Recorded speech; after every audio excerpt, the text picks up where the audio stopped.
বনের রাজা সিংহ ছিল খুবই বোকা ও অলস, তার সব কিছুতেই আলসেমি।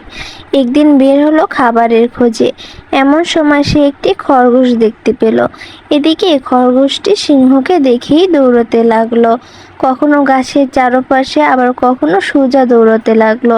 খরগোশ যখন গাছের চারপাশে দৌড়তে লাগলো, তখন সিংহ ভাবলো, আমি যদি খরগোশের পিছে পিছে না দৌড়ে গাছের আড়ালে লুকিয়ে থাকি, তাহলে খরগোশ ঘুরে আমার পিছে চলে আসবে, ফলে তাকে সহজেই ধরে ফেলবো।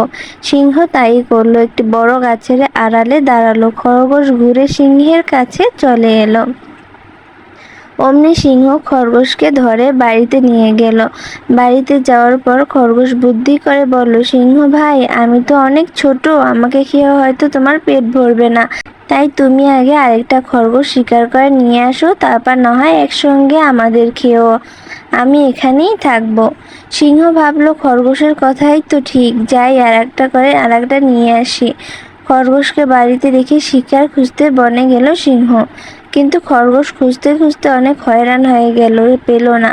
ফলে আবার ফিরে এলো, ভাবলো আমি আজকে না হয় একটা খরগোশই খাই, পরে অন্য শিকার খাবো। এই ভেবে সিংহ বাড়ি ফিরে এলো, কিন্তু বাড়িতে গিয়ে দেখলো কেউ নেই, খরগোশ পালিয়েছে।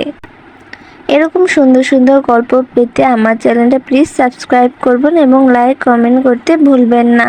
আর আপনাদের কাছে কোনো গল্প থাকলে আমার সাথে শেয়ার করতে পারেন। আমার ফেসবুক পেজ আফরিন কার্টুন স্টোরিতে আপনাদের সুন্দর সুন্দর গল্প আমার সাথে শেয়ার করতে পারেন। ধন্যবাদ।